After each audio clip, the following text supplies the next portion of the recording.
audience. Loveline may contain sexually oriented content. Listener discretion is advised. Loveline starts now.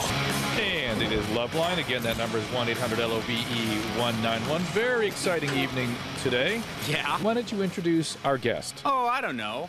A little guy who started off his career in the space rock band Hawkwind many years ago, but you probably know him best for the close to 35 years as the only static member of a band called Motorhead. The image of his silhouette holding that Rickenbacker bass, that alone is enough to put shivers up my spine. I'm of course talking about the man sitting right next to me, musical icon Lemmy. You romantic fool. The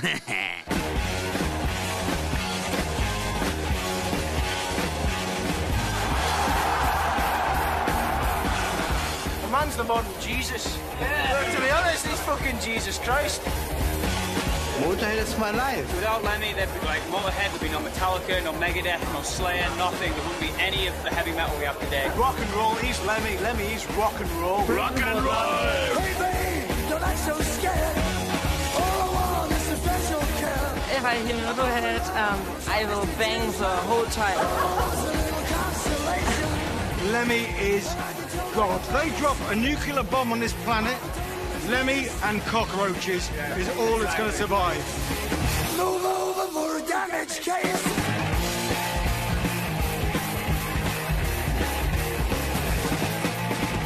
Hey, babe, wait a minute, stop. Hey everybody, it's Loveline. Lemmy from Motorhead in the house. Mike Catherwood paying homage. You know it. Current CD is called Motorizer. Came out last year as the 24th CD for Motorhead. Amazing. Yeah, it amazed me, all right.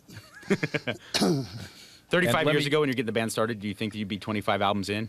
You don't think like that. You think 2 years, you know. I mean, you just want to play with a couple of guys, you know. That's all it is.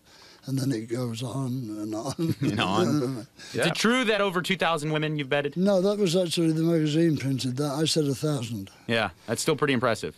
Not really. I've never been married, and I've been, you know, I'm 63. Yeah. Work it out. It's not many a year. I like how he thinks. Let's go to calls. Jason's calling from Canada. Lemmy, it's an honor to be talking to you, a true legend. Thank you. I had two quick questions for you. Basically, I'd like to know what are your musical influences today? And the other question is favorite place to play a gig? Well, I don't really mind wherever we play as long as they go hooray, you know. I think it's cool that you're still rocking today. Keep up the good work. Well, I will, because don't forget, I'm not qualified to do anything else. The other question was, what are your musical... Influences, yeah. He anticipates that one. Your influences are the same, you know, when you're my age as when you were 20. The first things you hear that really knock you out stick with you, you know. You're never going to hear any music better than that. So it was Little Richard, the Beatles, Elvis, you know, all that good old stuff, you know. Where were you, Lemmy, when you heard that stuff? Well, the first time I saw the Beatles, they hadn't made a record yet. You saw them? I saw them at the Cavern in Liverpool. What yeah. was that like? It was magic, like they were magic, you know. Did you think, oh my God, this is going to be the greatest rock band of all time, or this? Yeah, is kind of. I great? did, because like we used to get these girls would come down. I lived in this holiday resort place in North Wales, and you get these girls from Liverpool who come down, and every year it was this singer called Billy Fury. They were all crazy about him, and then one year it all changed. It was this Beatles thing, you know. So we hitchhiked up to Liverpool and see what they were like, and they were monstrous. They were like perfect, you know. Everybody thinks the Stones were the hard men and the Beatles were the sissies, and it's really opposite. The Beatles were from Liverpool and the Stones were from the London suburbs, you know, going to art school and shit, you know. So it wasn't that way at all. And the Beatles I always thought were the best band in the world, you know. Well, you got the Beatles in mono box. And I knew you were going to say that. Okay.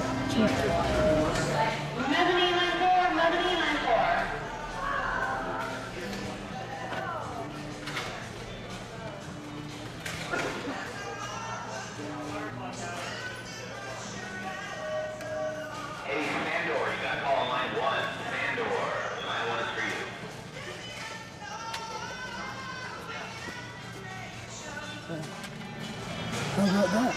Did you find that? The owner gave you hers. You want to go? Yeah, I'll come over right now.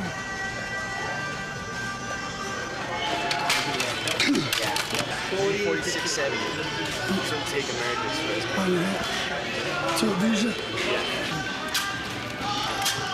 There's the lady that gave me her copy. I know, we didn't have Thank you very you. much. No, I know.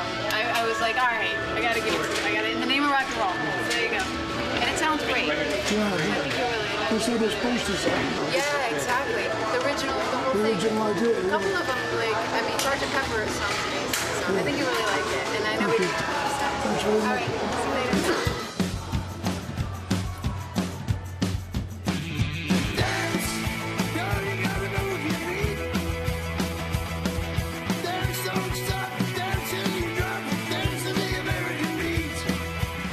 Le Sunset Strip a vu défiler pas mal de mouvements et de styles différents. Et à chaque fois, ils ont eu leur équivalent musical. Il y a eu des tas de mouvements en musique. Mais Motorhead fait partie de ces groupes qui transcendent les genres.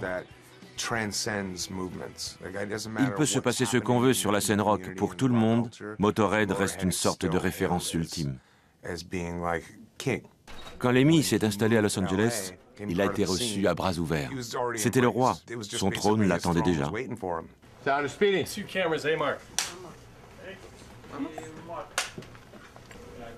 Action. Lem, someone I want you to meet. Hank Moody, the writer. Si Lemmy n'est pas de Los Angeles, il a réussi à s'intégrer complètement dans le paysage, surtout à Hollywood. Il est devenu l'un des emblèmes de la ville. Je ne sais pas s'il s'est adapté à Los Angeles. Elle est tarée, cette ville. Je dirais que c'est à Los Angeles de s'adapter à Lemmy.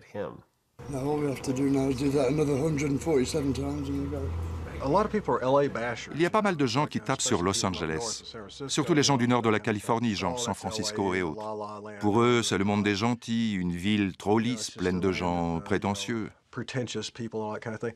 Non, Los Angeles a une épaisseur, elle a une histoire. Je trouve qu'elle a beaucoup plus de couilles que beaucoup d'autres villes. Pour moi, Lemmy fait rocker de Los Angeles. Regardez son style, c'est une sorte d'hybride, à mi-chemin entre le musicos et le biker, ou alors le genre de type qui bosse dans les stations-service. Il a vraiment le look old school de Los Angeles. Il n'en a jamais changé, et je crois que c'est pas pour épater la galerie. C'est ça que j'aime à Los Angeles, les gens qui se la jouent pas.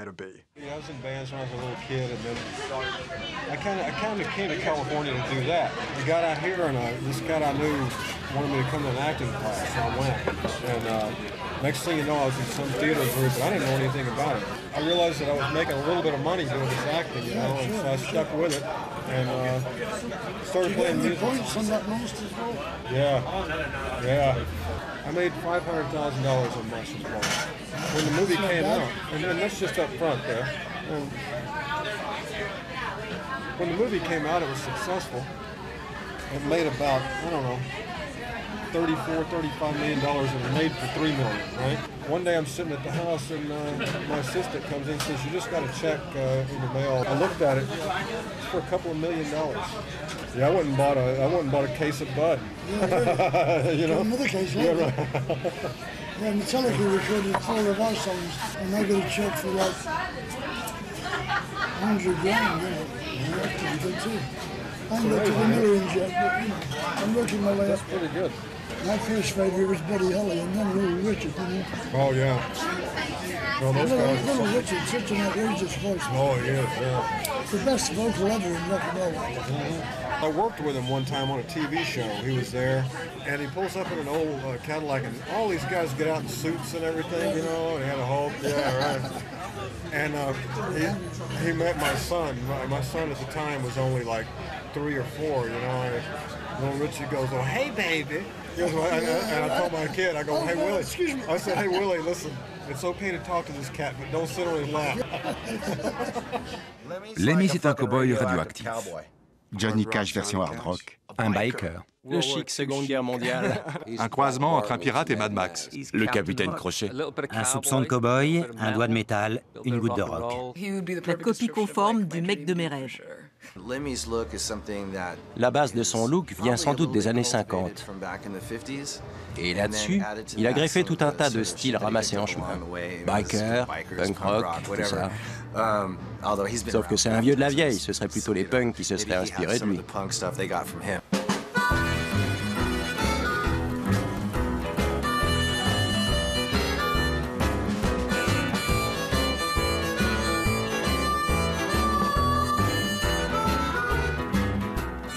C'est pas facile de décrire le style de Lemmy, parce qu'à chaque nouvelle paire de bottes, il veut quelque chose de complètement différent.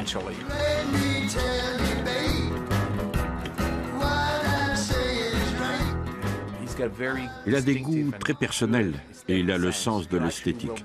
Il me fait des dessins pour me montrer ce qu'il veut. Si je devais mettre une étiquette sur son style de bottes, je dirais des Jack Boots, style western. Il les aime avec un bout carré et un côté un peu militaire. Presque comme des bottes de cavalerie, à la sauce Motorhead, bien sûr. On était en studio chez Valet, vers le milieu des années 90, et il y avait Motorhead qui répétait juste à côté. Tous les jours, on voyait Lemmy sur son jeu vidéo dans l'entrée. C'était en plein été, il faisait super chaud dans ses studios. Et Lemmy portait un short, et c'était un truc de pin-up. On aurait dit un string, je te jure. Dès qu'on sortait du studio, on tombait sur Lemmy penché en avant sur sa machine. En gros, on ne voyait que son cul, en gros plan. C'était trop bizarre. Nous aussi, on était en short, mais ils étaient normaux, des shorts cargo, quoi.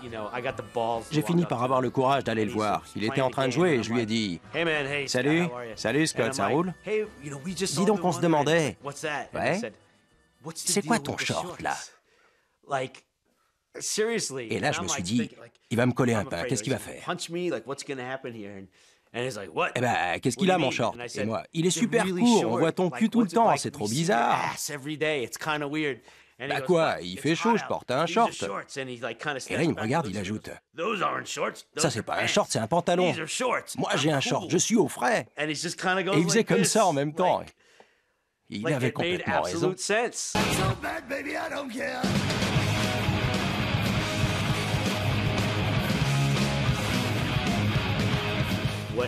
Il se fout de ce qu'on pense de lui. Lemmy, c'est Lemmy, on le prend comme il est. Si tu l'aimes pas comme il est, il s'en tape royalement. Il n'y a pas d'adjectif pour le décrire. Lemmy, ça devrait être un verbe.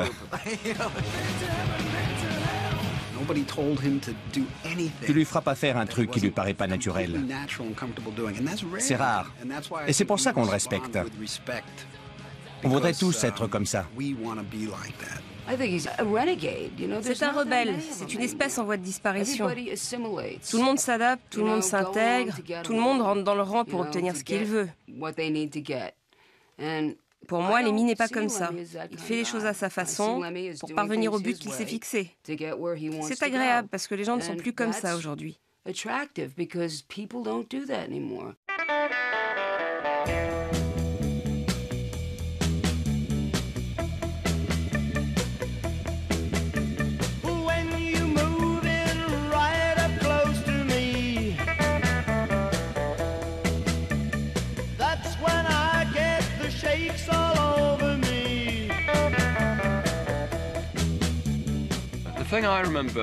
Il y a un truc qui m'a marqué chez Lemmy, un truc qui n'a aucun rapport avec la musique.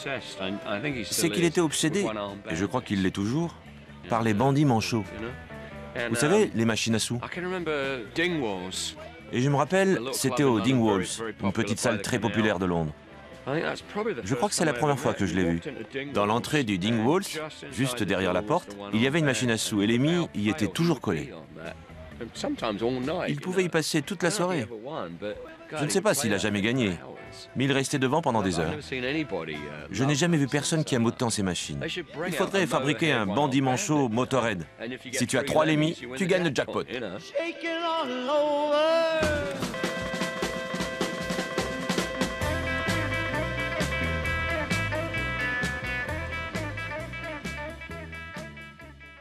Quand on fait du rock, il faut y croire.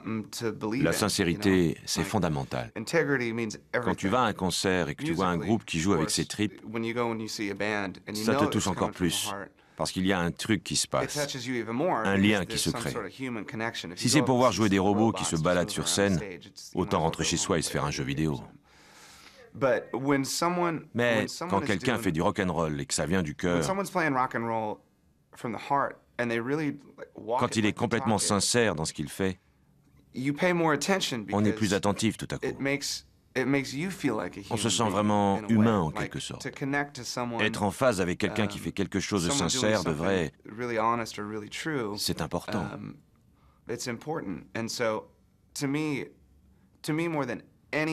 Je considère Lemmy comme une légende. Pour moi, de tous les musiciens de rock, c'est le pire de tous les enfoirés. You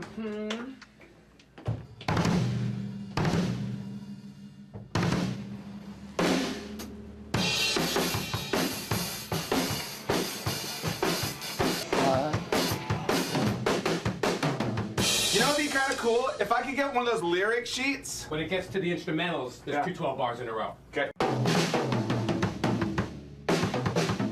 So Dave, let's just check the levels here for a moment with Lemmy, make sure that he can hear himself.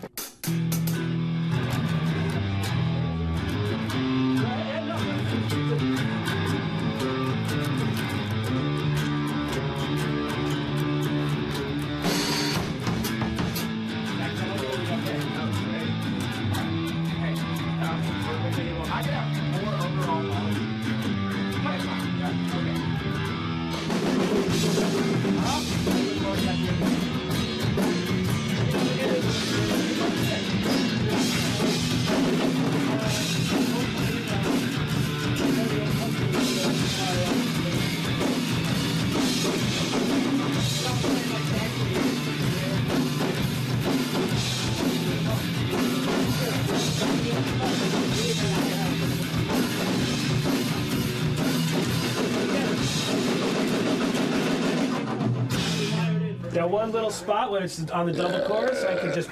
Yeah, it's a double chorus, you know? Fuck! For Christ's sake! What was Chuck Berry thinking? Chuck. I remember a show in England that I did with Meatloaf where the whole show was held up because Chuck Berry thought he hadn't been paid when his agent had been paid. Yeah. He wouldn't go on until he had a wad of money. He'd been fucked so many times, you know. In the 50s, you know, there was no rules at all. Without a guy would pull a gun and say, I'm not paying you, what are you going to do? Oh, even in the 60s, in the late 60s, Hendrix got burned fucking blind, you know. No. I mean, he never saw any of the money. I was fucking standing outside of LAX once getting ready to get on a plane, and this young black guy comes up to me and says, hey, I read in an interview that that the only person that you ever want to meet is Little Richard. And I'd always said that, like, I don't give a fuck about anyone else. It's Little Richard, you know? Yeah. I said, Little Richard. And he goes, yeah, he's my dad. I said, shut the fuck, really? And he goes, yeah. He goes, come here. And there's this limo parked out front, and he goes, and the window comes down like, and this fucking Little Richard is sitting right there. I'm like, oh my God. Yeah. And he goes, hey, Dad. Oh, shit. He goes, this guy was a nice. He's like, what? He said, this guy is a musician. And he goes, oh. And the fucking window comes down and goes, God bless you. How are you today? How weird must it have been to be gay and black in Macon, Georgia in the 50s? An amazing singer. The best rock and roll singer ever. I don't know who people consider the originator of rock and roll. That's who I think is Little Richard, because nobody else had. Fuck, he was crazy. Him, you know? Elvis, and Jerry Lee Lewis. Jerry Lee Lewis. That's it. Too. Those 3. Yeah. You can't tell who did the first, whatever, but like between them, they started rock and roll. Yeah.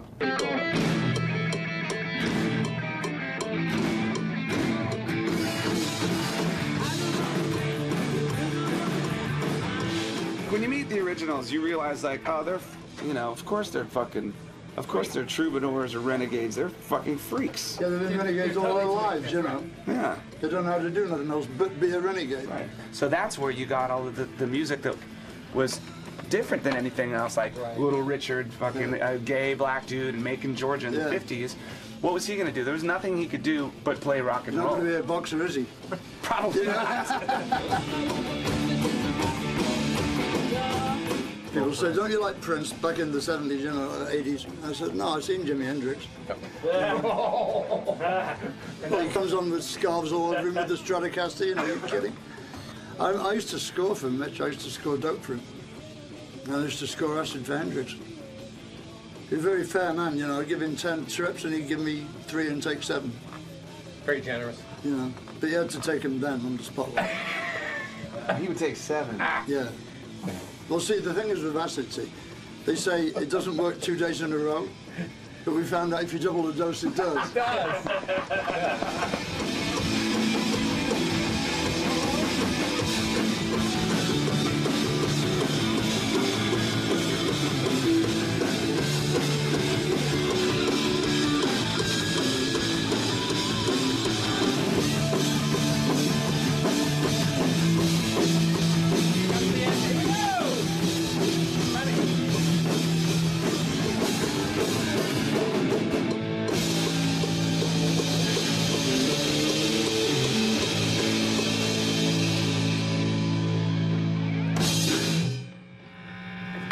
Yeah.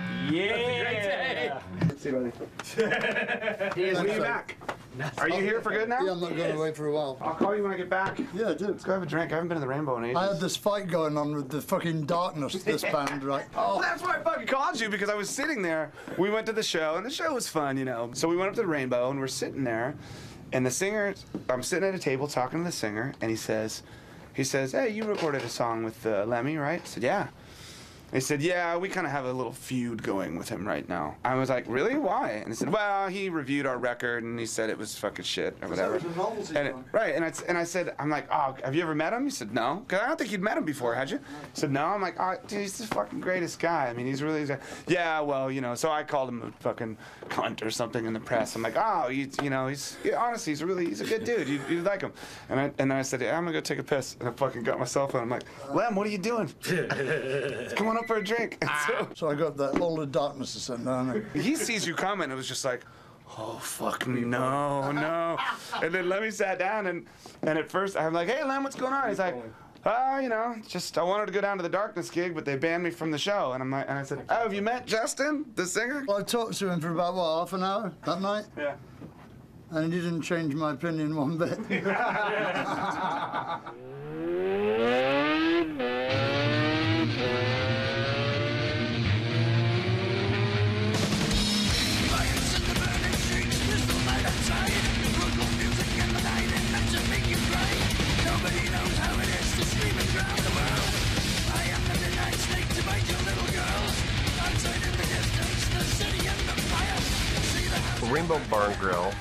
Le Rainbow Bar and Grill, c'est un bar-restaurant hyper célèbre, où l'on trouve à la fois des musiciens, des gens qui leur tournent autour et des groupies.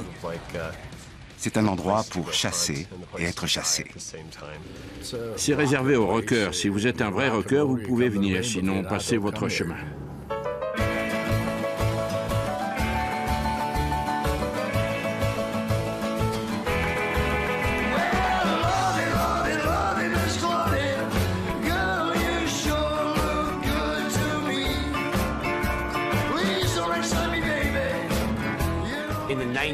Dans les années 90, Lemmy était vraiment synonyme de Rainbow.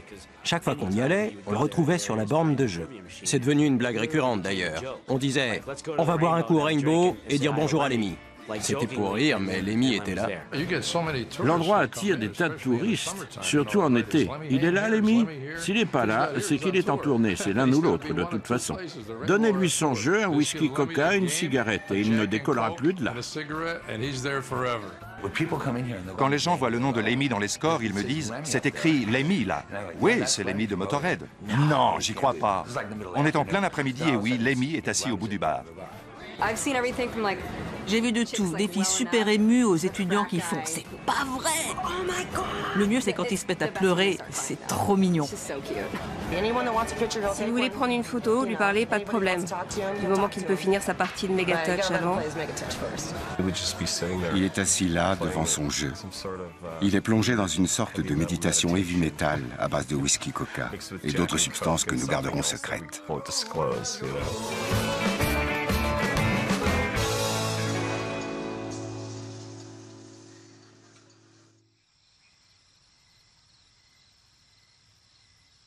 I was a house painter for about 3 weeks, working for this old gay guy called Mr. Brownsword. How's that? Yeah, it's true too. Mr. fucking Brownsword. It doesn't come any better than that. Monty Python couldn't do better than that. Luckily, he fancied my mate, not me, so I got to paint the upstairs while he was attacking Colin downstairs, you know. It's funny as shit. I worked at the riding stables in the summer. I worked on the fair in the summer when the fair came round. What else did I do? I worked in a factory for a while, but that was fucking terrible. I grew my hair till they fired me. We had the beach and the sea and the horses, you know, so it was great. I had a pretty good childhood, you know, I ain't complaining. Said they fucking ruined it and put the school in there, you know.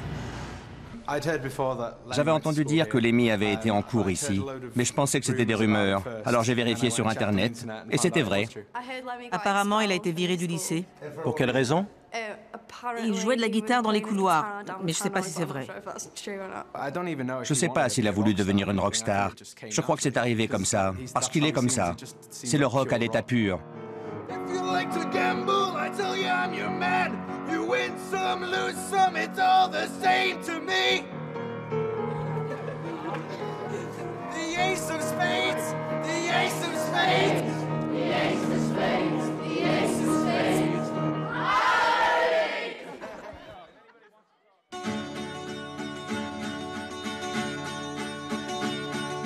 Dandy, dandy, where you gonna go now?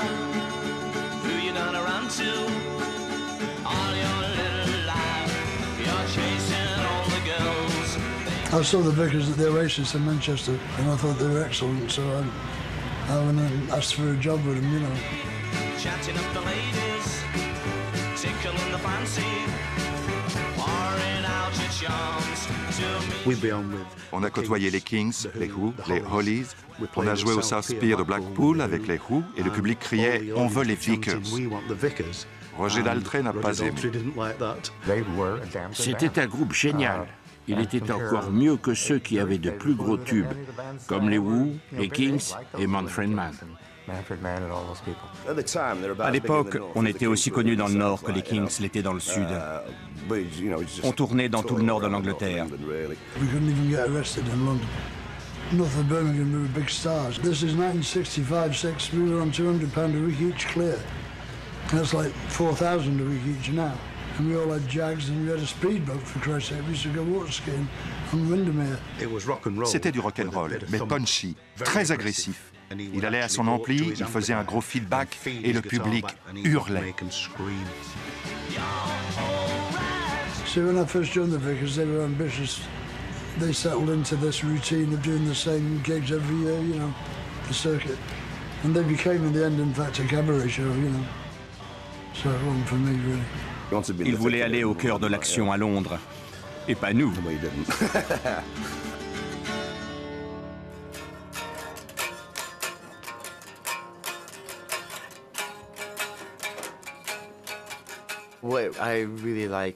Ce qui me plaît beaucoup dans la mythologie de Lemmy, c'est qu'il a été roadie pour Jimi Hendrix. Et ça, pour moi, c'est total respect. Il préférait jouer d'un instrument plutôt que de le porter. C'est aussi simple que ça. Je crois que ça résume, ça définit ce qu'est un rocker, son essence même.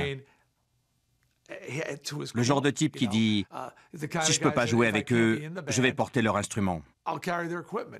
Il passait tout son temps avec des musiciens. Il a continué, jusqu'à ce qu'on le laisse jouer. Il a dû se battre pour faire son chemin. Il m'a dit le truc le plus extraordinaire que j'ai entendu de toute ma vie. Et il me l'a expliqué. Il a dit « Je me rappelle du temps d'avant le rock'n'roll ». J'ai fait « C'est complètement dingue ce que tu racontes. Qu'est-ce que tu veux dire ?» Il m'a répondu « Je me rappelle de l'époque où il n'y avait que des disques de Rosemary Clooney, du temps où il n'y avait pas de rock'n'roll, juste les disques à la papa. » Et il a ajouté quelque chose comme « Dès qu'on a entendu Elvis, tout a changé. On s'était trouvé. » In the 60s, how I got albums, I had to go down, and singles too, I had to go down to the electrical appliance shop, and he would order it for me from whatever company, you know. And this is purely as he wasn't licensed to do it or nothing, it's just a friendly basis, you know. And he'd order them for me, and like 3 weeks later they'd come back, you know. Buddy Holly record called Wishing, and a Buddy Holly record called Learning the Game. Eddie Cochran, 2 3 Steps to Heaven, I had to order that, and something else. Quand les gamins écoutent Motorhead sans le savoir, ils entendent Johnny Clash, Chuck Berry, Eddie Cochran. C'était la même chose avec les premiers punks. Ils ont été influencés par cette musique. Les fans ne se rendent pas compte, mais quand ils écoutent Ace of Spades, il y a Eddie Cochran derrière. Ce sont les influences de Lemmy.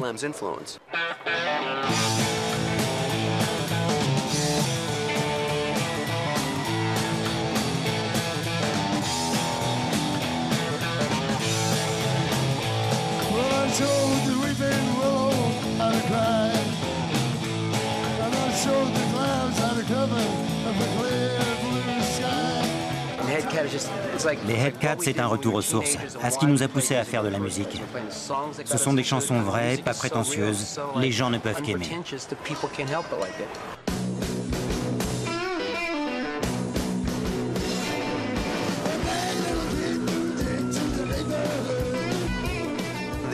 L'histoire des Hellcats, c'est quand on m'a demandé d'enregistrer une chanson pour un hommage à Elvis.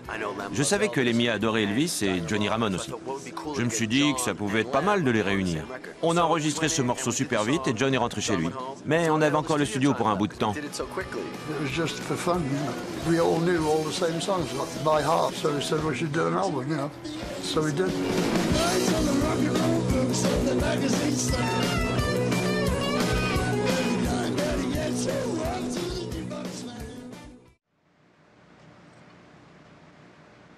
This apartment is like a fucking museum. It is a museum, really. I've seen museums with less shit in them than I got. It's one of those things, you know, this was like available and it was near the rainbow, you know, which was the only point of reference in LA I had, you know, because all I've ever done is come stay at the Park Sunset, wherever it was, and come up to the rainbow, you know, which is what we used to do. There you go, he's pretty cool, isn't he? Really? That's the Metal Hammer Award, 2 of them. This is a porcelain model of me done by somebody and given to me on the road.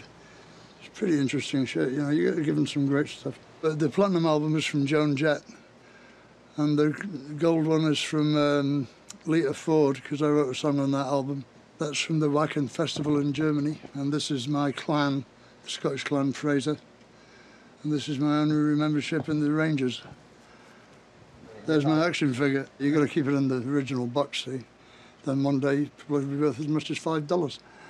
Silver and gold record for Ace of Spades. This is from Hammersmith, Odeon. This is from Nussloop to Hammersmith stuff. And this is by a German cat. It's really good too, huh? I wish I hadn't dropped it, you know, that's the only thing. Leonard, why not move? Well, for one thing, I'm never going to get a place like for the money I'm paying here. I mean, I've got a place that's rent control. They can't put it at more than 6% a year, yeah? So I'm still only paying $900 a block from Sunset, you know. I'm never going to get a deal like that. And I'd want to live around here because I like it around here, you know. What's your most cherished possession in here? My son. Oh. Because he's the only one I got. I mean, I have another one, but I've never seen him, so he don't count, really. Neither have I, no. No, neither of us, no. Well, his mother went and found him 2 years ago. She said he's like 5 foot tall, it's just like me. And he's a computer fucking programmer or something. Really? Does he So she said, you know, she's a social worker, right? And she's put on a bit of weight, so she wears these like paisley smock things, you know what I mean? Like, and she said he put his head in his hands when she told him she was his mother. She says he hadn't got the heart to tell him who his father was. Probably went out on the balcony with a fucking pistol, you know what I mean? Well, you can't win them all, can you? Where'd you put them? Yeah, but I mean, I don't know, I just like stuff. I've always liked stuff. Stuff is what hangs, you know. In your life, you get stuff. Then you lose some stuff and you keep some stuff. And at the end, you leave it to some other poor bastard to be saddled with it the rest of their lives. You know. Don't worry, kids, you'll love all this shit soon enough. I'm looking forward to that. Yeah, really, I've no doubt, yeah. I'd rather have you than all that stuff. I know, yeah. I can never imagine why that is. Why people would rather have some gobsmack human, you know, instead of a load of money. Right. I never understood that. Well, money doesn't, you know, love you back, does it? You can spend it, but it doesn't love you back. You can imagine it does. Well, I know that you met your dad when you were 6. I met him too. Yeah, we met each other at the same time, yeah, actually. Simultaneously it was. Funny how that happens. Like 2 ships meeting in the cosmos, man. It's like a memory that's all frayed around the edges and all sepia-toned. Sepia, see? Actually, I was sepia then. Yeah. I was almost see-through, in fact. Yeah. I just remember tugging at these slim legs in jeans. That's me, you see. And that was him. But I was very small, so I just saw the legs. Describe what happened. I don't really remember what. It was a dope deal. I was waiting for some hash to arrive or something, and I was in the kitchen making a piece of toast, and this small blonde child came in and, "You're my dad, I'm your son," and my mum's in the other room. I looked round, there's bloody Tracy sitting there, babbling like an idiot as usual. I don't know how he got there, because, like, she wasn't in no dope deal because she didn't do drugs, right? So why was she there? Well, my mum went How did she get in there? Well, she went looking for you, I know that. Oh. And that's because when I was about 4, I was, you know, in like a kindergarten, right? Right. And there was this other kid that came up to me and he said, I've got a daddy and a mummy. And I was like, well, I've only got a mummy, right? But he said, you must have a daddy because everybody has a daddy and a mummy. So I went home and I said, where's my daddy? Where's my daddy then? You bitch. And I got this look like, oh yeah, we don't talk about him in this house. And then I think after that, you know, endeavours were made to introduce us to each other. Ah. You know, I didn't want to live with his mother, you see.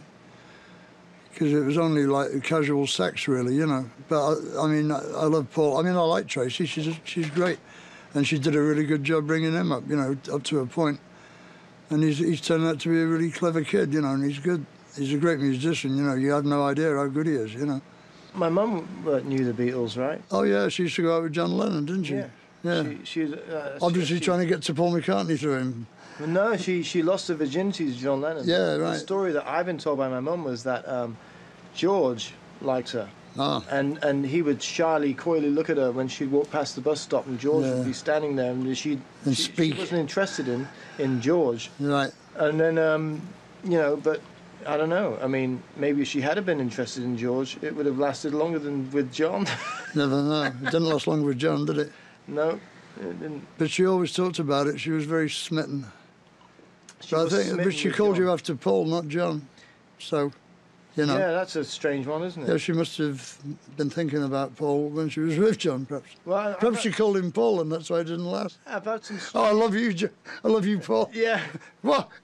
Yeah, Paul. No, we swapped girlfriends twice, didn't we? Yeah, we did. At the Limelight, and then at the Stringfellows, wasn't it? Yeah. Yeah, we swapped girlfriends one night, and then did it again about 2 months later. Yeah. Well, I mean, you know, a lot of chicks like that, you know, the old man and the son as well. Yeah. Must be, it's like screwing the daughter and the mother at the same time. It's like that, you know. Yeah, that kind of thing, yeah. Yeah.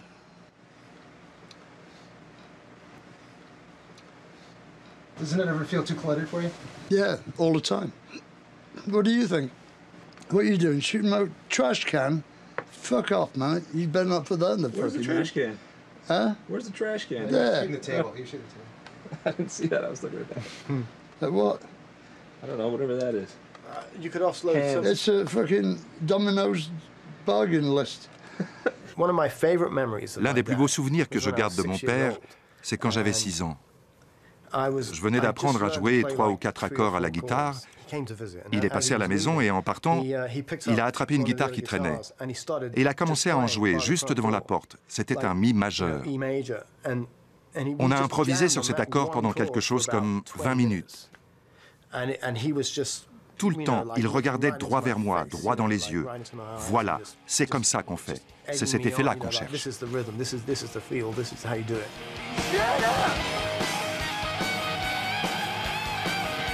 Probably the third time I'd ever seen him. Ça devait être la 3e fois que je le voyais dans ma vie. C'était un événement énorme pour moi. La chose la plus sympa qu'il ait jamais dit sur moi, c'était tout à l'heure, pendant l'interview, quand tu lui as demandé ce qu'il avait de plus précieux et il a répondu « Mon fils ». J'étais sur le cul. Je ne m'attendais pas à ce qu'il dise ça. C'était vraiment génial.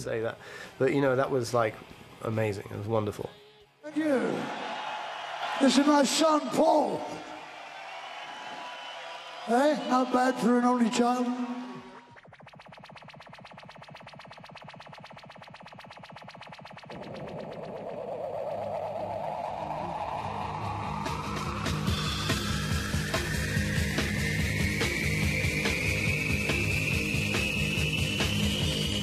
Les Hawkwind étaient en avance sur leur temps. Je vénère Hawkwind, c'est du pur génie.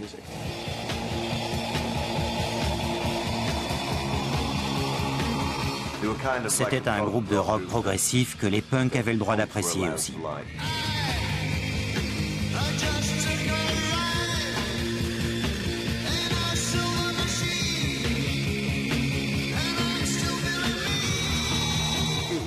C'est du rock'n'roll dangereux.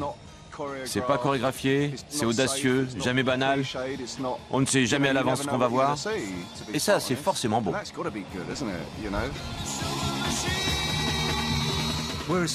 On est un groupe de space rock. Nos morceaux étaient pas mal basés sur des histoires de science-fiction qu'on interprétait et qu'on mettait en musique. On jouait un rock bien lourd, enrobé dans des sons électroniques très fluides. People thought we were some sort of hippie fucking flower people. It fucking wasn't true, man. We were like a black nightmare, man. We used to lock the doors so people couldn't get out. C'était une expérience psychédélique. Personne ne faisait ce genre de choses. On avait un rythme hypnotique, bien planant, et avec les lumières stroboscopiques, ça vous rendait dingue. Ça vous mettait en transe.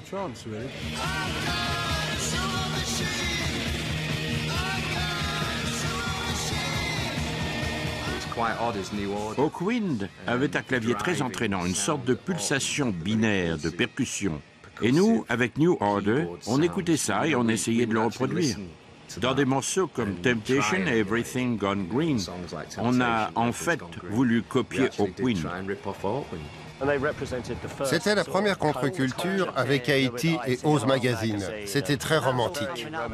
C'était génial pour nous qui étions des ados. Je me rappelle surtout être resté scotché au premier rang à baver devant Stacia, la fille avec les seins à l'air. Pour un petit gars de 12 ou 13 ans, c'était le rêve. C'était éducatif.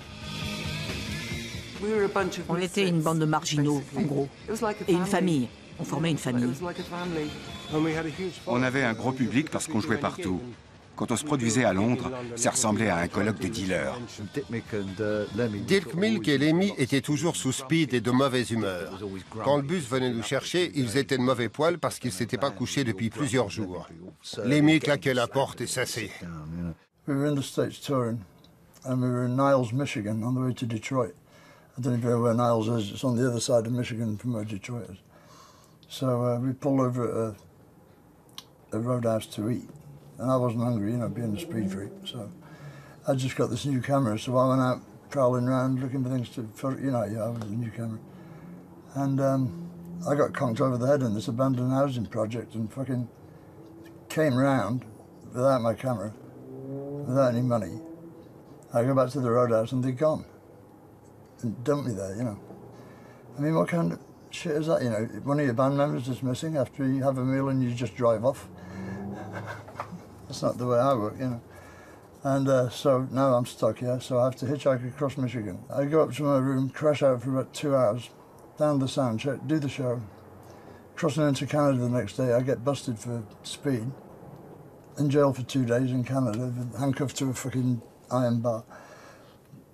And then I get the news as I'm going into Essex County Jail with my overalls over my arm, going into the delousing section. This voice behind me says, "You're bail kill, mister." So oh, thank you, you know. Flown to Toronto immediately, do the show, 4 o'clock in the morning, fired. Apparently they only got me out of jail because my replacement couldn't make it in time.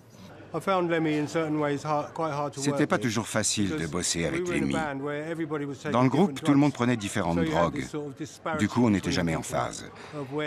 Moi, j'étais dans un trip psychédélique avec de l'herbe, des champignons, du peyote, des trucs assez calmes.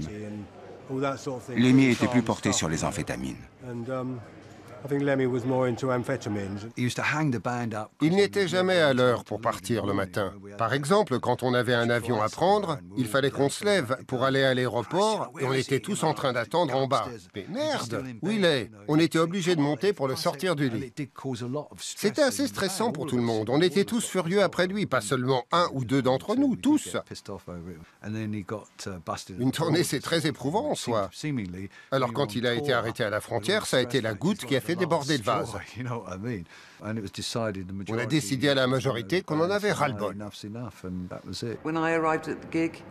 Quand je suis arrivée au concert, j'ai demandé où était Lemmy. Ils m'ont répondu que Paul Rudolph avait pris sa place, qu'ils avaient viré Lemmy. J'étais anéantie. Mais je suis plutôt du genre à garder les choses pour moi.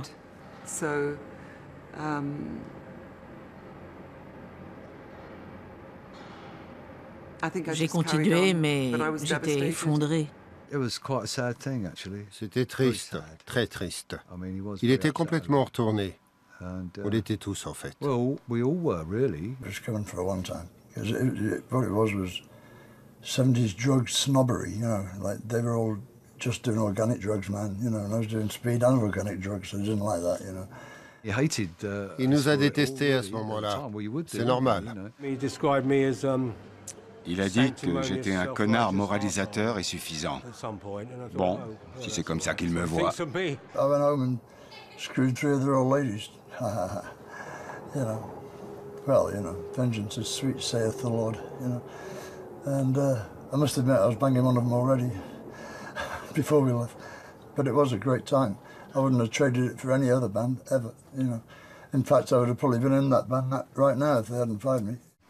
C'est comme ça, mais au final, ça lui a servi. Regardez où il est maintenant. How long have I been on the road? Yeah. 19 years. 19 years? Yeah. Give or take a year. I mean, isn't it boring after a while? No. Why is there so much violence on the road? Why do you break things in auto roads? I mean, the violence. I mean, when you start doing things. Fucking violence! I don't know what you mean about violence, huh? If you want to see some violence, baby. Don't break it on me! Don't break it on me! No! Not me! How long did you come? You want to do an interview? Yeah, do it. What's your life? You're getting killed by another.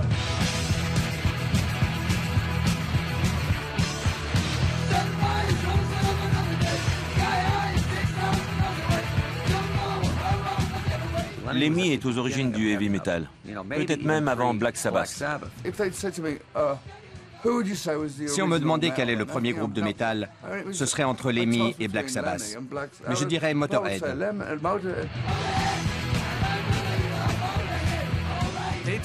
Ils ont pris ce qui existait déjà en heavy metal et ils l'ont mélangé avec du punk pour créer cette forme de musique frénétique, intense et puissante, qui est désormais la caractéristique du heavy metal. C'était agressif, provoquant, comme une bonne droite puissante. Mike Tyson au mieux de sa forme. Quand on allumait la radio, on avait droit à du disco insipide, de la mauvaise pop, de boys band, les Osmonds, des trucs comme ça. Alors que dans un concert de Motorhead, on était sur une autre planète.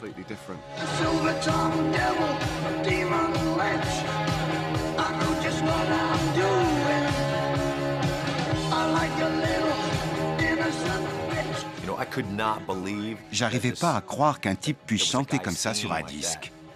Les gens étaient sur le cul. On a eu un article avec écrit « Le pire groupe de la Terre » en lettres majuscules. Génial. On s'en tape. Enfin, pas complètement, mais le principal, c'était que le public soit là. Je veux voir le pire groupe du monde. Ils doivent être géniaux.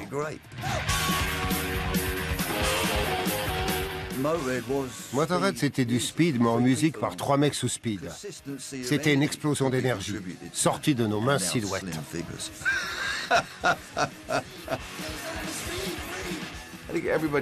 Tout le monde a essayé de reproduire ce son, mais personne n'a réussi. Avec Guns N' Roses, on s'est dit que si on arrivait à s'approcher du son de Motorhead, ça allait forcément marcher. Quand j'étais jeune, fin des années 70, début des années 80, on était à fond dans le punk rock. J'avais une petite étagère avec tous les vieux disques que j'avais achetés gamin. Steve Miller, Aerosmith, Led Zeppelin, tous les groupes que j'allais voir en concert. Et puis le punk a débarqué. J'ai vu les Clash, les Ramones et ma vie a changé. D'un coup, tout le reste est devenu du passé. Un type aux cheveux longs, c'était forcément un con de hippie parce que Johnny Rotten l'avait dit. Et là, quelqu'un a passé Ace of Spades. On n'a rien compris. Ils ne cadraient pas du tout avec le credo du punk parce qu'ils avaient les cheveux longs. Et en même temps, c'était du métal. Et quand tu écoutais le disque, tu te disais « Merde, c'est plus fort que moi, je suis fan de Motorhead ». C'était dans leur look, leur attitude, leur musique. En écoutant leur disque, tu savais que c'était des moutons noirs. Et quand toi-même tu rentrais pas dans le moule, il y avait une connexion. Ils étaient des nôtres.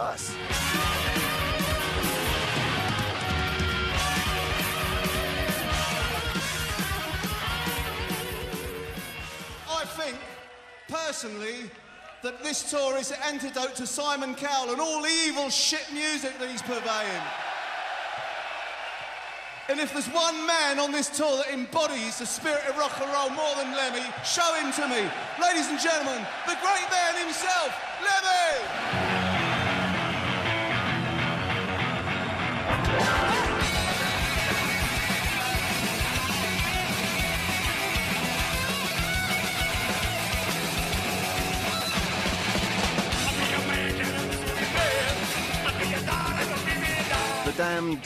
Les Damned se sont séparés et Brian James est parti faire d'autres trucs. On s'est demandé si les Damned pouvaient vraiment continuer d'exister sans Brian. On a besoin d'un gars qui sache vraiment bien jouer de la basse. Alors on a demandé à Lemmy et il a immédiatement accepté de faire quelques concerts avec nous. Pour se marrer avec Scabies, on lui a demandé s'il jouerait SOS d'ABBA. On était sûr qu'il allait refuser, c'était juste une blague. Mais non, Lemmy a dit « Ouais, je vais essayer ». Et il l'a joué. Il a joué toutes les chansons des Damned. On a fait un seul morceau de Motorhead. Et on l'a massacré en plus. Il était pas content. Merde, j'ai appris toutes vos putains de chansons et vous avez massacré la mienne. La seule et unique chanson, bande de connards.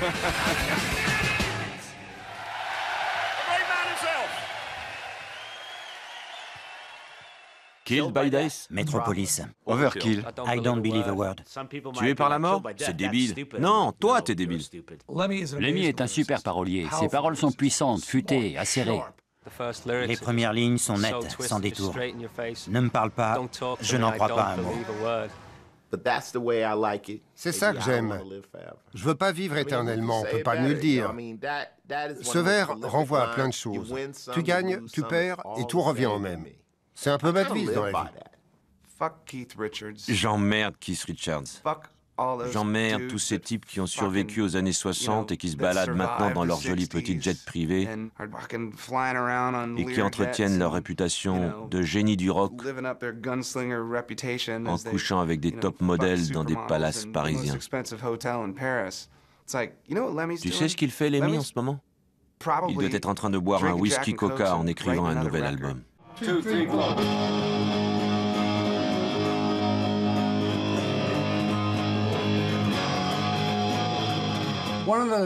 Lemmy a écrit « Mama, I'm coming home » pour moi.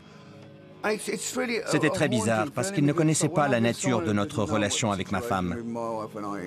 Un type t'écrit une chanson, tu chantes les paroles et tu t'aperçois qu'elle parle de ce que tu vis à la maison. Ça fait peur. Chaque fois que je la joue sur scène, j'ai le frisson.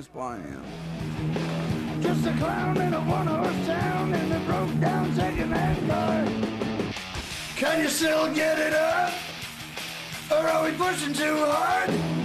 I think if you ever had a beautiful girl, you had to use your MasterCard. Nah. Let's go again. Can you still get it up? Or are we pushing too hard?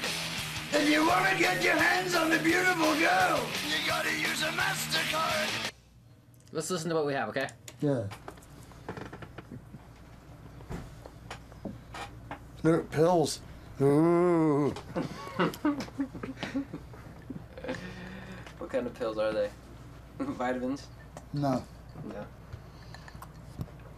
Diabetes. And one for blood pressure, I think.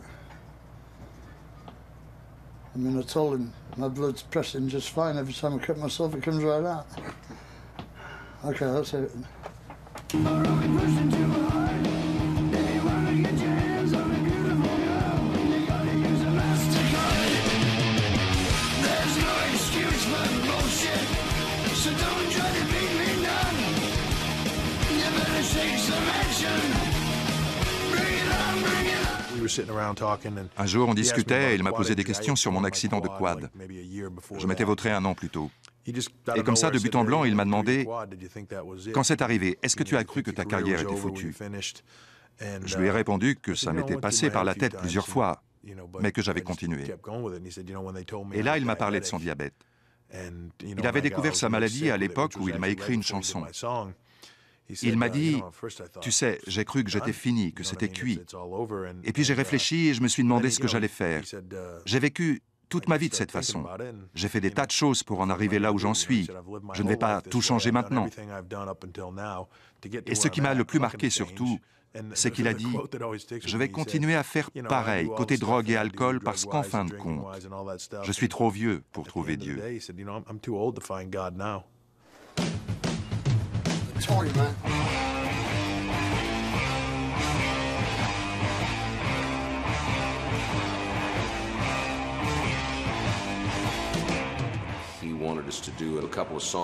Il voulait qu'on fasse une ou deux chansons avec lui en studio. Et il est arrivé avec une bouteille de whisky. J'ai bu avec lui. On n'a pas foutu grand-chose, vu qu'on ne faisait que boire. Il jouait un peu de guitare, il me montrait des trucs, et puis on s'arrêtait pour boire, encore et encore. Le lendemain, j'ai été transporté à l'hôpital, grâce à Lemmy. J'avais fait une intoxication alcoolique. Les Marlboro rouges, le Jack Daniels, le speed, les stripteaseuses et les jeux d'argent. Voilà ce qu'il aime. Zach et moi, on était avec lui un jour. Il nous montrait des images d'archives des Beatles. Il nous demande si on veut un Jack Daniels. Avec Zach, on fait « Vas-y, amène !» Alors, il attrape une mignonnette de whisky, il enlève le blister et il me l'attend. J'en prends une gorgée, je la passe à Zach, qui en prend aussi une gorgée, et il va pour la repasser à Lemmy. Et là, on se rend compte qu'il est en train d'en ouvrir une autre pour moi et pour lui, comme si c'était une canette de bière. La première fois que je l'ai rencontré, il m'a dit bonjour et illico, il m'a offert du cristal. Il est carrément hardcore.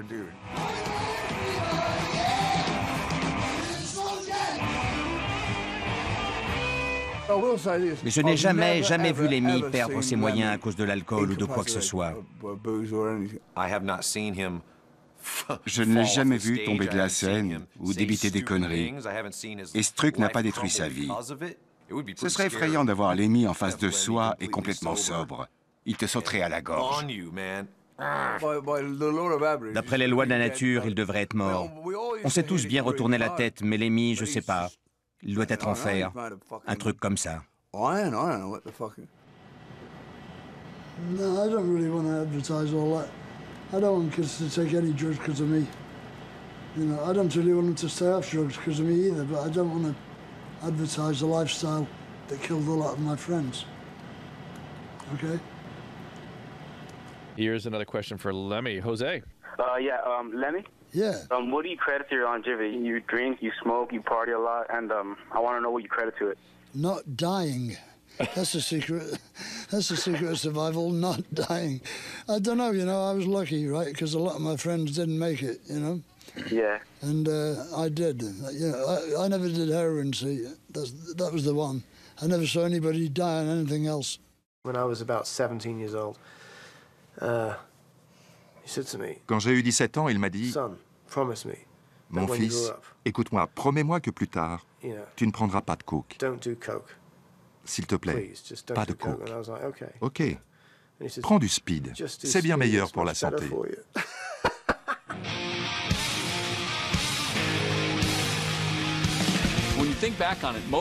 En fait, Motorhead est le premier groupe de thrash metal. Ils avaient déjà tout, le rythme rapide, le son rugueux et fluide en même temps. Il y avait un peu de punk, un peu de métal, tous les éléments qu'on a ensuite perfectionnés et améliorés pour devenir l'un des 4 grands du thrash metal.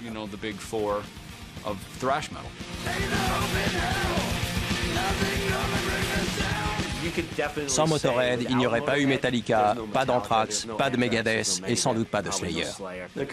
Ils auraient peut-être existé, mais en version light.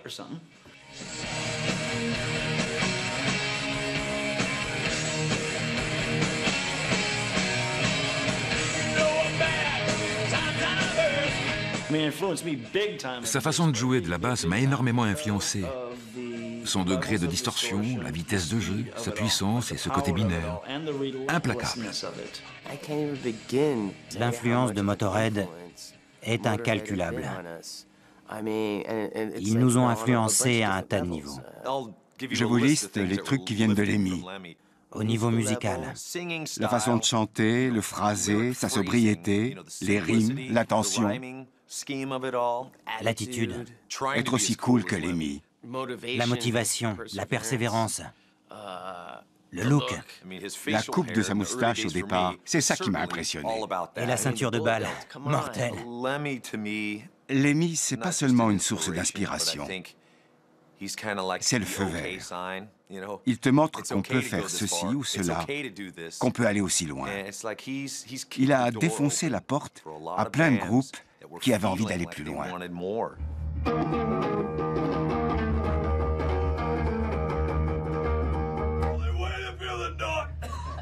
I can't sing that way. Like the opposite. I can sing down here. You like it low?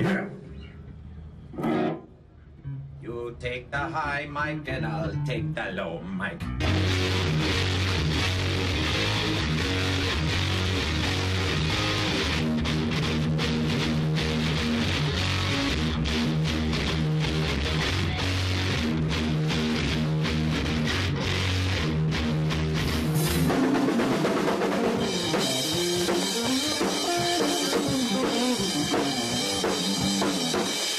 What's up, motherfucker? Hello, sir.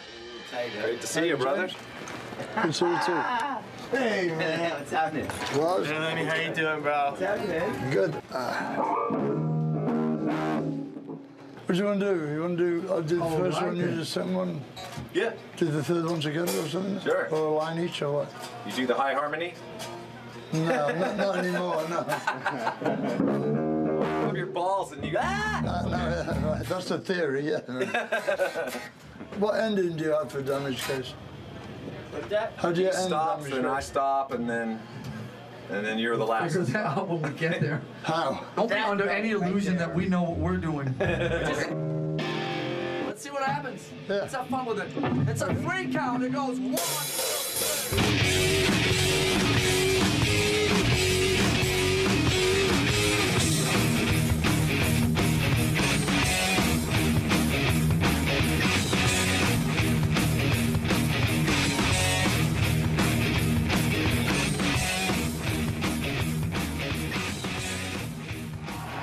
Isn't it time to go home yet? I didn't think so. You can see there's an extra amp up on stage here. We have the distinct pleasure of inviting on stage with us one of our all-time idols, and I know the reason that Lars is so into music, right? He followed him around, pestered him forever. I think he even threw up on him, something like that. Lars is the biggest Motorhead fan on the planet, all right? And here is the godfather of heavy metal from Motorhead, the one and only Lemmy Kilmister.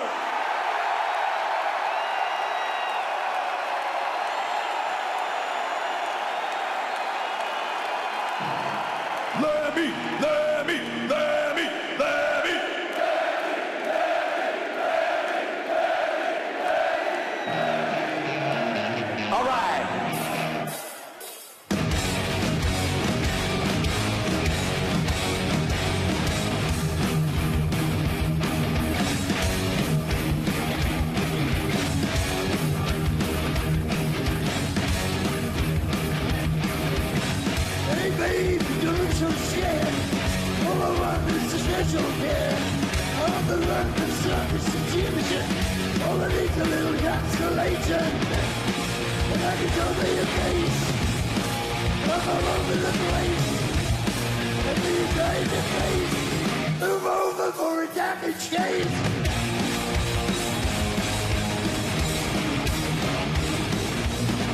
Hey babe, don't act so scared.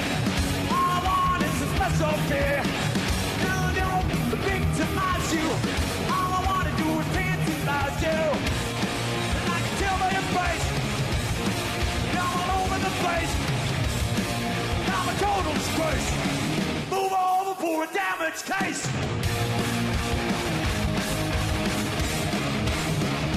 Move over.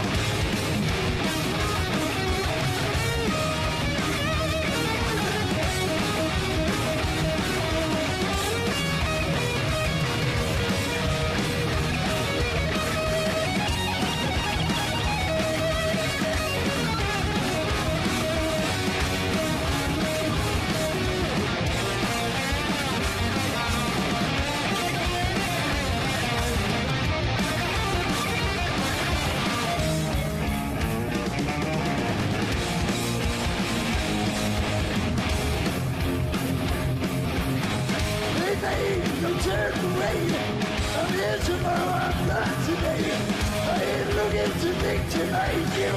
All I want to do is tantalize you. And I tell me your please. Move along with the plan. Move along with the plan. Move over for a damage chase.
Stacy, you dropped your pom-pom in the water. I'll get it for you. I'll come with you. Me too. But wait a minute. We don't want to get our sweaters all wet. Better take them off. No. Splash fight!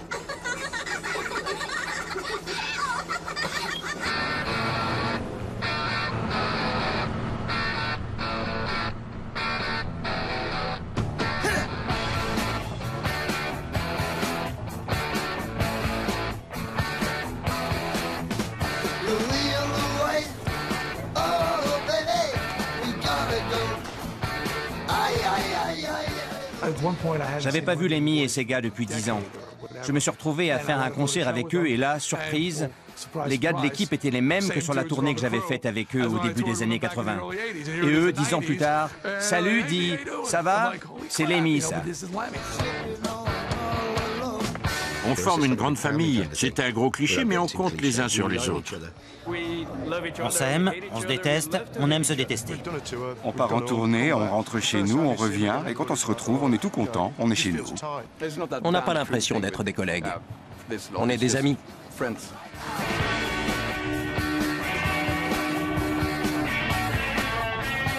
C'est génial. Trouve-moi un autre boulot où tu es payé pour voyager dans le monde entier, rencontrer des gens super et voir Motorhead tous les soirs.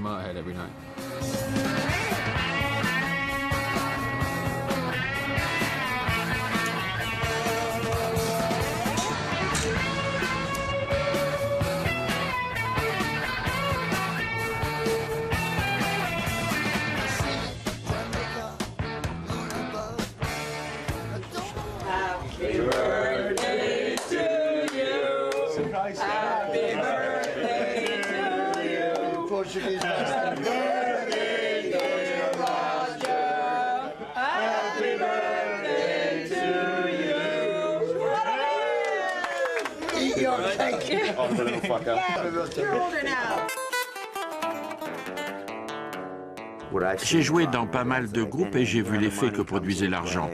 On change d'attitude. On veut se comporter comme une rockstar. Motorhead n'est pas comme ça. C'est pas leur truc. Ils font ça pour la musique, pour leurs fans.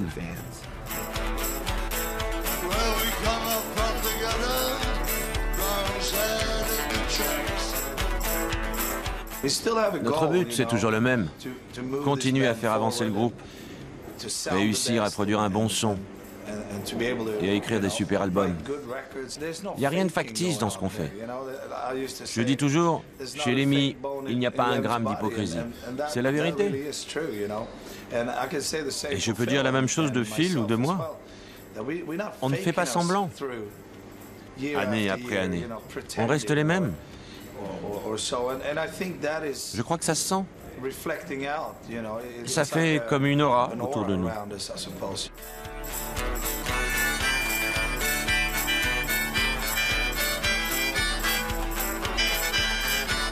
Il y a pas mal de gens qui nous ont dit que notre musique les avait aidés à tenir quand ils traversaient une mauvaise passe.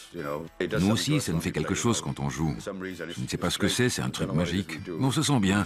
Ça doit être la même chose pour nos fans. Love the vibrato.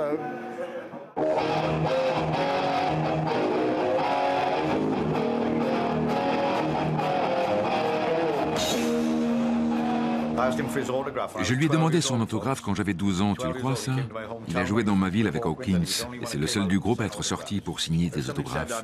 Si on m'avait dit ce soir-là que j'allais jouer avec ce type, faire partie de son groupe pendant 25 ans, je l'aurais pas cru. Mais ce qu'il faut en retenir, c'est que tout peut arriver.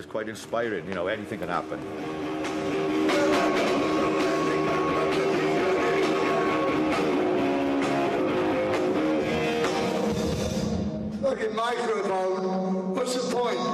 Listen to it. Didn't you know that it was doing that all afternoon? I mean, there's nobody tested the mic before.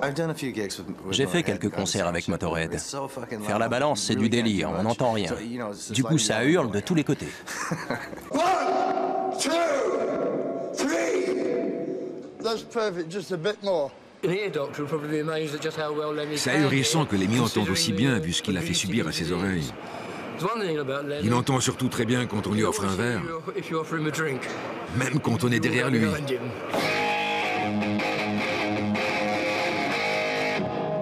C'est le groupe le plus brillant du monde. Il est dans le livre des records, c'est ce que les gens veulent. Du bruit, du rythme. Lemmy, quoi. Is it loud enough? Are you sure about it? This is your Inferno. It's called Killers.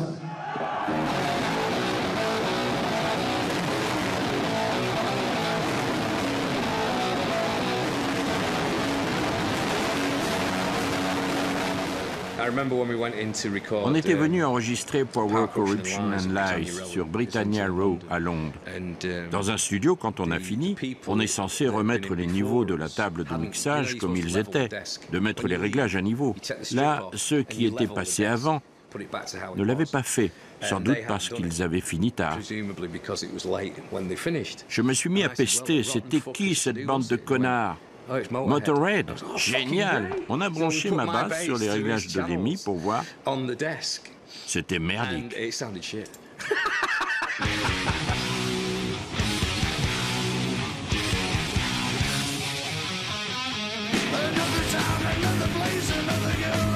Motorhead, c'est pas synonyme de subtilité.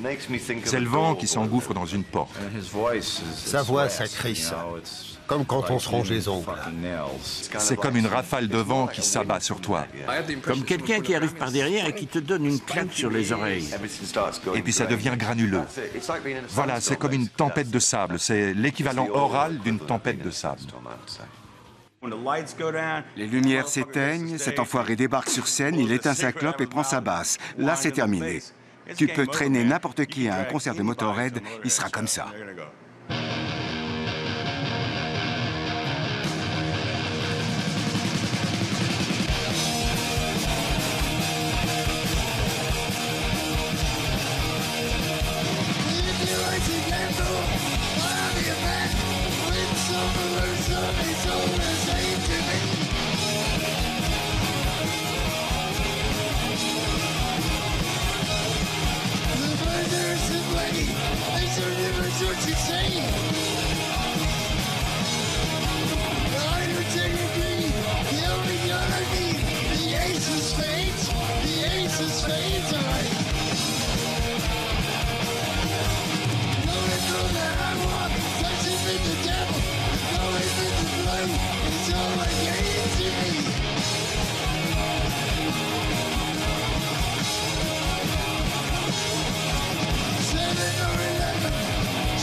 Apparently I am.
Thank you kindly.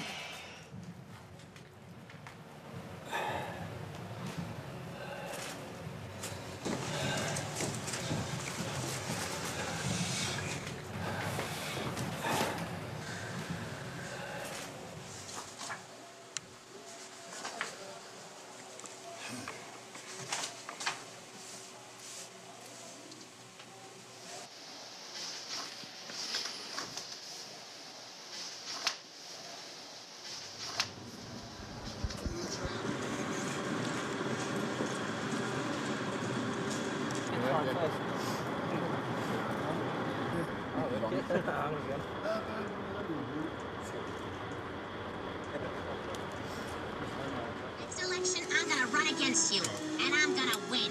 All right, Mrs. Griffin, you want to take me on? Fine. But if you plan to beat me, you'll have to... What is it? A bee just flew in through the window. Now look who's mayor. First order of business. Free honey for everyone. Yay, Mayor B, Mayor B, Mayor B. Ow! Oh, done stung myself.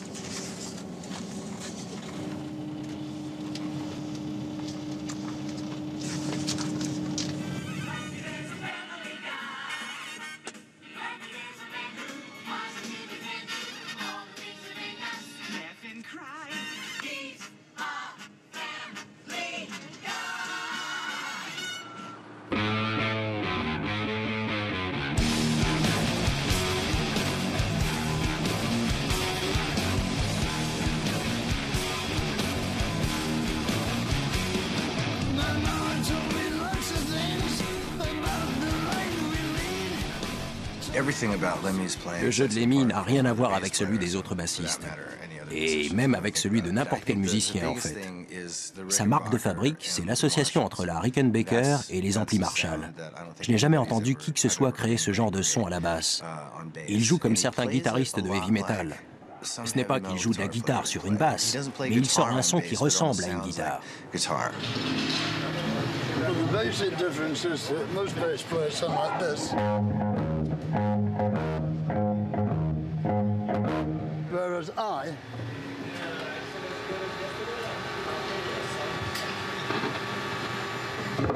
sound quite different.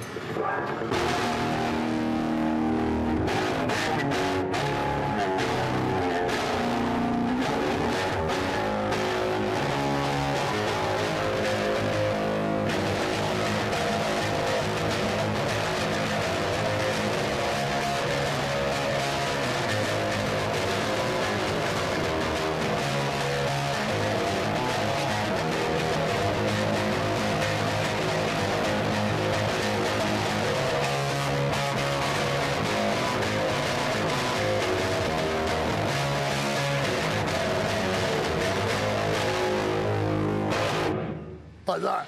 I always wanted that sound, but I didn't necessarily know it then. It evolves, you know.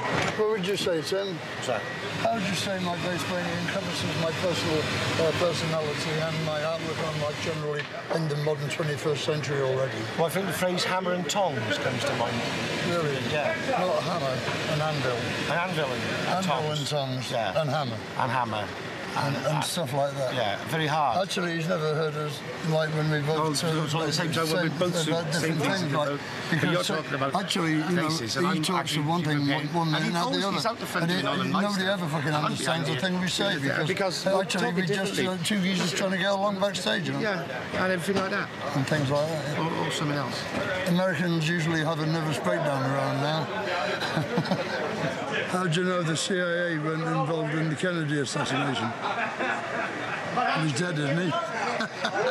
How do you sell a deaf guy a frog? Do you want to buy a frog?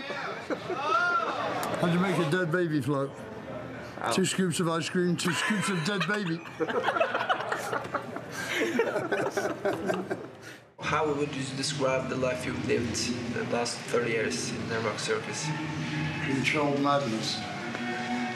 But is it still as fun as it used to be to go around the world and play concerts? Yeah, it's great, you know, it's a great job, I recommend it.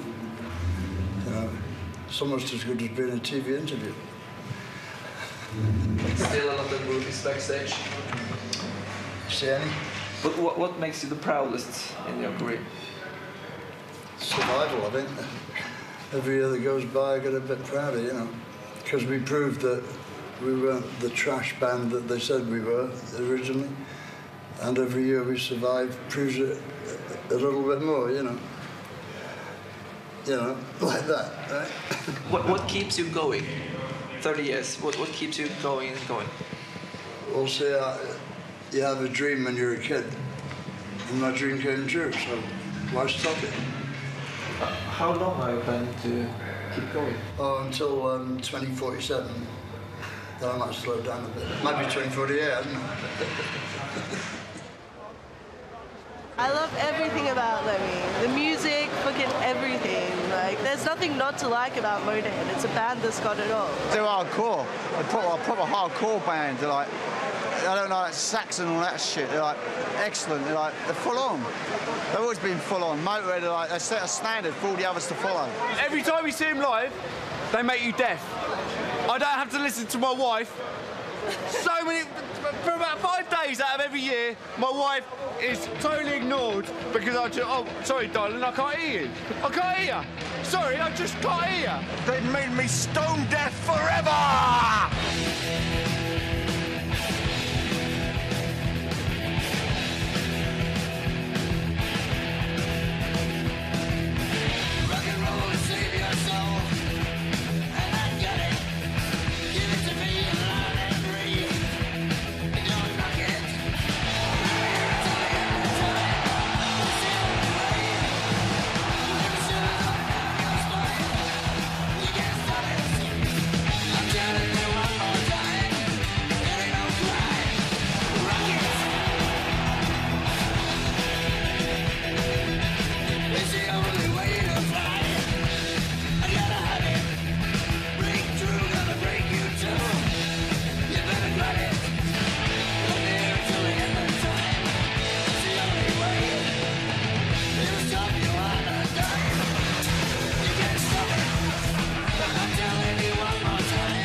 That's all right.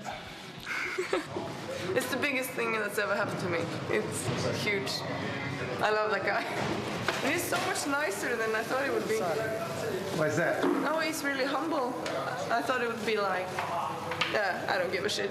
But when I said, your music really means something to me, and he looks at me and says, thank you. That, yeah, it really means something to me.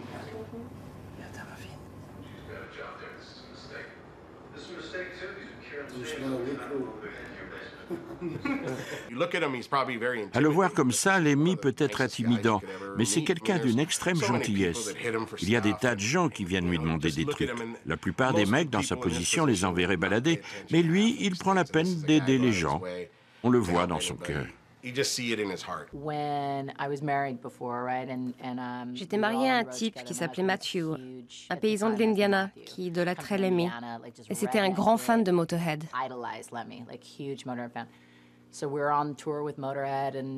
On était en tournée avec le groupe et avec Lemmy, et on s'est tout de suite bien entendu. Mais ça n'allait plus dans mon couple à ce moment-là.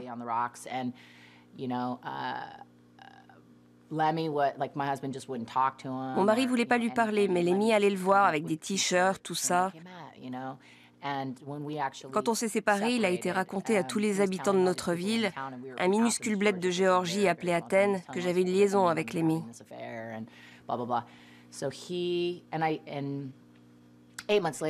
8 mois plus tard, il est mort. Pendant qu'on réglait tous les détails, sa mère m'a donné ses papiers à trier. Et dedans, j'ai retrouvé une lettre de Lemmy. Elle disait « Je sais qu'à un moment donné, tu nous aimais bien, notre groupe et moi.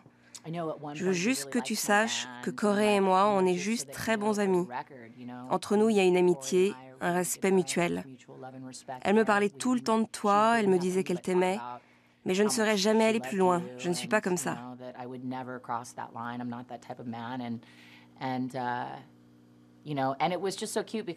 C'était vraiment mignon le fait qu'ils disent « Je sais qu'à un moment donné, tu nous aimais bien, notre groupe et moi. » Que le grand Lemmy de Motorhead écrive une chose pareille, ça fait bizarre. Mais c'était une très belle lettre. Il l'avait scellée à la cire rouge avec un sceau dessus avant de l'envoyer. Il est comme ça, Lemmy. C'est quelqu'un de très, très respectable et de très généreux. C'est quelqu'un de bien. C'est un type très complexe. Il a de l'empathie pour les gens, mais il met volontairement une sorte de distance avec les autres. D'après ce qu'il m'a raconté, je crois que ça vient de sa jeunesse et du fait qu'il a toujours dû se débrouiller tout seul. Il a compris que 90% du temps, la seule personne sur laquelle il peut compter, c'est lui-même. Can you tell me about the people who have been most important in your life? Well, my mother, obviously, because she brought me up on her own, you know. And my granny for filling in during the day. I mean, they were really important. And they really dictated my outlook on things, you know, because being brought up by two women is different from having the big, heavy husband guy in the house, you know. So I never got the, like, let's go out and kill some small furry animals, son, you know, like, I never had that shit going on, you know. I just never missed a father because I never had one, you know. So I didn't care. He was just a miserable little dickhead with glasses. And all he ever did for me was walk out on me. I think I understand women a lot better than some guys do. Because women want the same things as guys do, they just don't want them for as long. Guys want the quick fuck in the alley all their lives, you know, whereas girls get tired of that pretty quick. You know, they want security, and security means you have to give up everything that might be a risk to their security, you know, which is why I'm not married. Mon père est tombé très amoureux d'une fille quand il était très jeune. Il devait avoir 17 ans. Et cette fille est morte d'une overdose d'héroïne. Il est contre l'héroïne. Il n'aime pas les gens qui se shootent à l'héros. Je crois que c'est à cause de cette fille, parce qu'il en était raide dingue.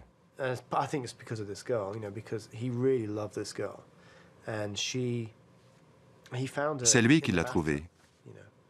Il l'a retrouvée morte dans sa baignoire. Je crois me rappeler qu'il m'a dit être resté assis dans un rocking chair pendant 3 jours. Et il n'a jamais pu ressentir la même chose pour une autre femme depuis cette histoire. Ça explique peut-être en partie sa personnalité. I don't miss her anymore, you know, it's been a long time, 73. That's a long enough time. I can't even, you know, some of the time you can't even picture her face, but I can picture Susie, you know, she was all right. But, you know, she died young and left a beautiful corpse, you know, and like when they do that, it's easy to think well, they were the one. She probably wasn't, you know, because she was a mouthy little bitch, you know, as well. You know, but she was great, you know, at the same time. I mean, for a woman to be really interesting, she's got to be something of a bitch, surely, you know. If somebody's going yes all the time, yeah, that's no fucking good, is it? You want somebody to give you a run for your money, don't you?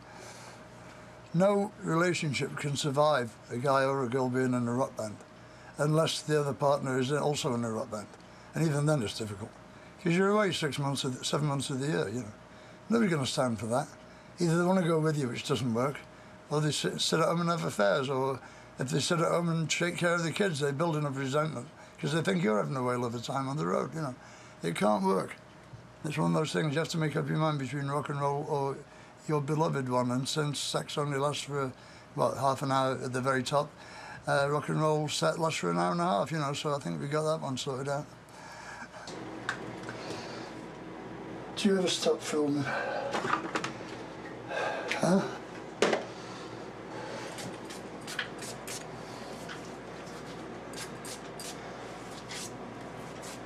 So, what a pity you haven't got smell-o-vision.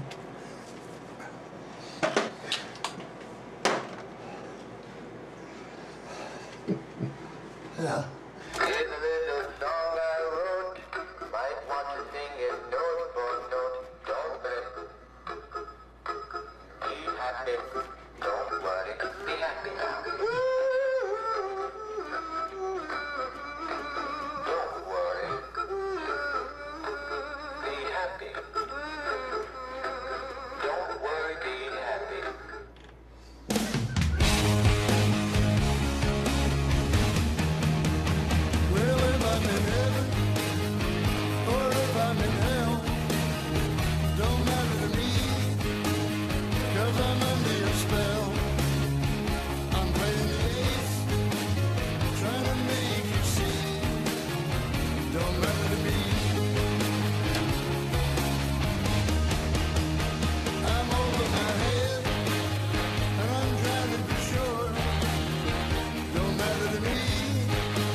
Je peux imaginer la fête qu'on fera un jour pour lui rendre hommage.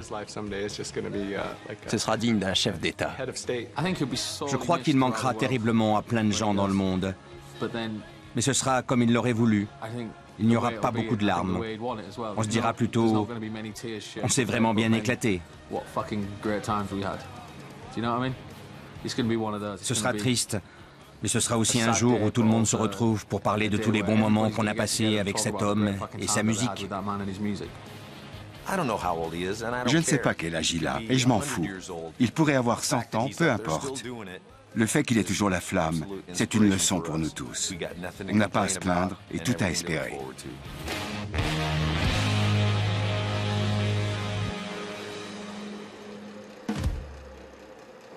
And this is what I am.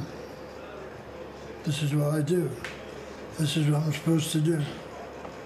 Right here. I'm supposed to be backstage waiting to go on, you know. If your life was a movie, how would you want to end? It should end with the clap of thunder and me vanishing off the top of the mountain, leaving behind a plaque which says, "Fooled you again." You know, something along those lines. But of course, we can't afford the mountain, we can't afford the flash powder, and we can't get the cameras up the slope, right? So there you go. You can't have everything, can you? So where would you put it? Any regrets? None. Life's too short.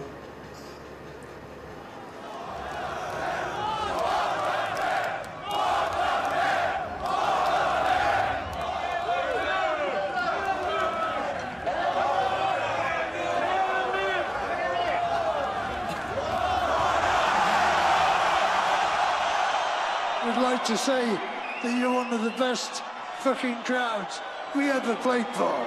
Thank you. Don't forget us. We are Motorhead. And we play rock and roll.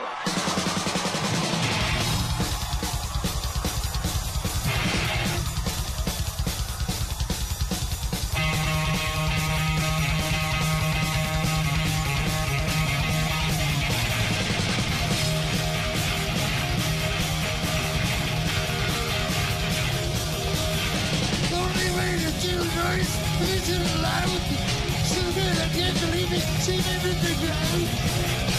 Don't sweat it, give it back to you. Don't sweat it, give it back to you. Over here, over here, over here. Search.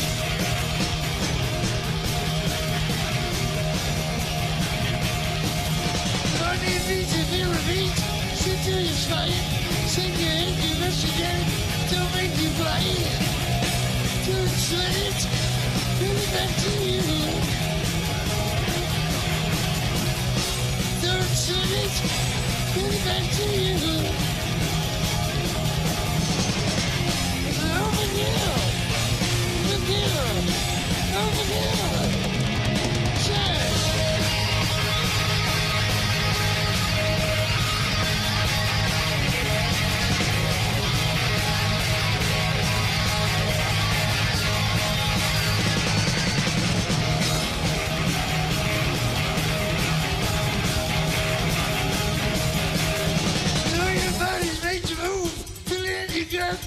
Rock and rolling, but the name don't make you fuck. Don't sweat it, give it back to you. Don't sweat it, give it back to you. Over here, over here. Cheers.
All for one, and all for another fucking year. That was a good one this year. Right. Nice one. Almost too good. Right. Fuck off back to your dressing room. It was alright this show, wasn't it?